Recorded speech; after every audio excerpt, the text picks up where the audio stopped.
I want to support Kedushas Tziyun, and I want to support what's going on over here. I think it's a big deal, and I'd like to speak a little bit about why our Chelek, as a Dovrei Anglit, Dafka as Anglos, is significant, can make a difference, can be important for Eretz Israel, for what's going on over here, not just for us Anglos. Yes, we need our own infrastructures and so on, but also for Dafka, for the Dovrei Ivrit, for the Eretz Israel, because Dafka we can bring a perspective which is not always so poshut for people who grew up over here. So let me begin with an anecdote. And this goes back about more than 15 years. More or less 15 years. I don't know exactly, but more or less 15 years. Okay, so I was learning in Kehillah by Rabbi in an area called Ramot in Yerushalayim, where I still live in Ramot. So I was learning Kehillah there, and now Ramot has an impressive mall. Okay, Kenon Ramot. It's the second biggest mall in Yerushalayim. It's more Tzanua mall than the alternative in Malcha. It's a good place. But then, all there was a hole in the ground. Okay, they just started to dig the hole in the ground for Kenon Ramot, for the Ramot mall. Okay, so I was walking with a friend of mine from Kehillah, and on our left, okay, we were walking up the street, and on our left, we saw this big gaping hole in the ground. That's all it was. So I turned to my friend, and I say, Tirei ze yofi. This is Yishuv Eretz Yisrael. This is going to be a development of business and of Israel's finances. And for us, it's good shopping opportunities. So it's like, nice. Tirei ze yofi. So I just remember the look on his face. He looked at me as if I had just fallen off the moon. Literally. And he says, "My de yofi." Like a bunch of chilonim making money off our backs. Maya febede. What kind of yofi can you possibly see in this hole in the ground and in the potential of what's going to be? So, okay, when you're attacked, so you have to go from. You have to go you bring the chorus. So say, listen, Yishuv Eretz Yisrael, there's a Shalom Eshev that speaks about that the economic development of Eretz Yisrael is also there's a mitzvah Yishuv Eretz Yisrael, v'chule v'chule. Nothing helped. He looked at me like I was totally off the rails. En maladaber, bunch of chilonim making money. By the way, it wasn't chilonim making money. Half of it was owned by Chareidi investors. But it doesn't make a difference.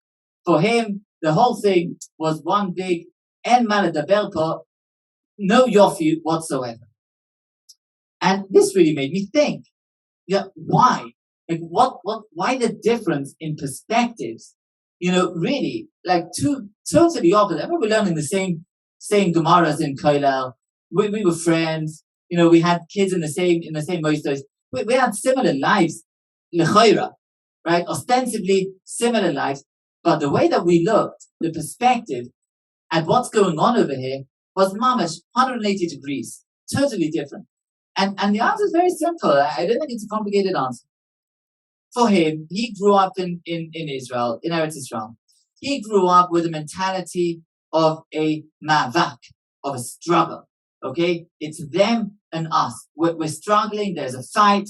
There's the Chilonim. There's the Charedim. There's the Tziyonim. And they made a takeover of Yiddishkeit. And we're defenders of the faith. And it's just a struggle. And everything is painted within the framing or with those colors of a struggle. You just can't see anything else, right? You echo. It's an echo chamber where that's all you hear. And therefore, if you see a mall being built, okay, mall is money is chilonim is anti-from is gewalt. And that's all you see. But for me, I was coming from a different place. I didn't grow up with this the struggle, Eretz Yisrael. For me, I came to Eretz Yisrael with an ideal of coming to live in Eretz Yisrael. Yes, I came to learn. Yes, I had other things. But in the back of my mind, or even in the front of my mind, coming to Eretz Yisrael was a sacrifice.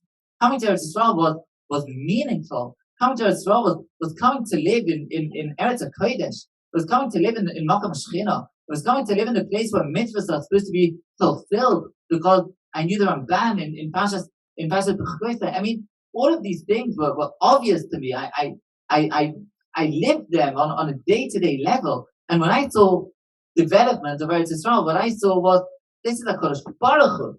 This is the Kodesh Baruch Hu developing Eretz Yisrael for us, for all Yidden. But the Dafka, all the more so, for Yidden who are faithful, for Yidden who are keeping the faith, who are Mekayim Mitzvahs, even when it's not so easy. Here in Eretz Yisrael, I mean, come on. This is HaKadosh Baruch Hu leading the Jewish people back to our homeland, back to his land. What do I want to say? Insofar as Anglo-Chareidim, okay, us, people who have made the sacrifice, made the move to come here, out of a deep belief that we're joining the trend that HaKadosh Baruch Hu is leading, that it's not by chance that we're here. We weren't just born here by chance because our parents happened to be Holocaust survivors that went the wrong way or the right way to Eretz Yisrael instead of somewhere else. No, we came in by choice because we believed in it. We have a different perspective. We have a perspective that this place is a place where we can relate to it through eyes of Kedusha, through eyes of building in an understanding of Yishuv Eretz Yisrael that transcends all of these mavakim, all of these struggles. I'm not saying there are no struggles. Of course, we have to make sure that the world of Torah, that the world of the throne, that the world of everything that's good and pure about Yiddishkeit, about Chareidi living is catered for. Of course, no question. But there are also ideals that need to transcend that struggle. There are ideals that need to be at the fore of our mind, notwithstanding, irrespective of those struggles. And sometimes those ideals can lead us to different kinds of policy decisions, to different kinds of alliances, to different kinds of working together with people who we might not otherwise work necessarily together. But because we have this mindset, because we understand what's going on over here, we understand the godness of the moment, we understand the opportunities that are available here, then it makes us think differently, and it makes us reach different kinds of policy decisions. Think about Sukkot. I mean, Sukkot is right now, okay, we're going through Sukkot. Sukkot is the Yom Tov of a natural celebration of Asif, of the ingathering. It's a harvest festival, what's known in other cultures as a harvest festival. That's the idea of Sukkot. Chag Asif. Every time that Sukkot is mentioned in the Torah, it's a time of ingathering, and it's different from Pesach. Pesach is the commemoration of our national birth, right? Pesach is, for Americans, it's our 4th of July. We commemorate our birth. Pesach, we came out from Mitzrayim with Nisim, with Bezrayim and Tzoya, B'yad HaChazaka, we have Leila Seder, we relive our national birth. Moldasar, B'yom Yuledes Esach, like the Pasuk says in the Chesed. It's our national birth. That's Pesach. Sukkot doesn't commemorate any event. There's no event that took place on Tesvav, the Tishrei. I know there's a cheshbon of the Gra with another cover. Fine, it's a cheshbon of the Gra. The Torah doesn't say no. The Torah doesn't say. Chadal don't say no. Chadal don't say. So this is not the central theme of Sukkot. The central theme of Sukkot is natural life in Eretz Yisrael, gathering in the produce. This is Pashat. It's no chidushim. It's no chidushim for us. It's no problem for us. This is the natural, simple idea. And then, of course, we have to sit in the sukkah, and we have to remember that Kibbutz Hashavti is Bnei Israel, B'Yitzias HaMeretz Mitzrayim, and we have to bring that transcendence to what? To natural life. Transcendence to the ingathering of the produce. Usmachte. We're happy with what? With our produce. We're happy with the yield. It's gewaldig. But there's a chashas, chash v'shalom. We shouldn't say, that's why we go into the sukkah. And we remember whether it's sukkah's mamash, and Ani Okavit, Kodesh Baruch Hu looked after us in the wilderness, and therefore, Yehoshua is in the Chaper, that's his chayil. We give it transcendence to the natural blessing, to the natural bounty. This is the kind of mindset which for us is so simple. It's so uncomplicated.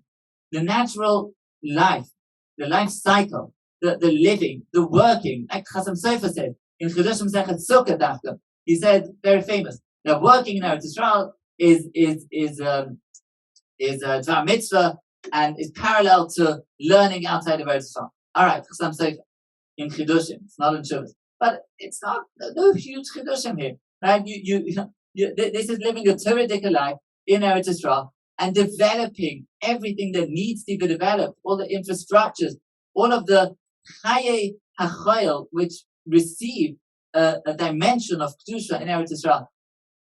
Bottom line, I just want to strengthen, to be Mechadik Yedei, the organizers here, and Kedusha Tzion, generally speaking. And I want to emphasize that I think that as Anglos, as people who come in with a slightly different perspective than some of our very close and very beloved Israeli Chaverim, we can make a special contribution, each one in his way. Each one has his concentric circle. Each one has the contribution that he's able to make. Each one has his way of wherever he speaks, his divrei Torah, his divrei Yisroel, his community, his whatever he had. And we could all make a real contribution in terms of the continued settlement, the continued, again, whoever started it off is a good question for the historians. But right now we're here, we're able to join, we're able to make an impact in this amazing, amazing tahalich process that HaKadosh Baruch Hu is leading in front of our eyes. It's our deepest privilege to be able to do this. And I want to again be mechazik the organizers and that together we should be able to continue on and to make whichever impact each one of us is able to do. Together, we'll be able to do much more.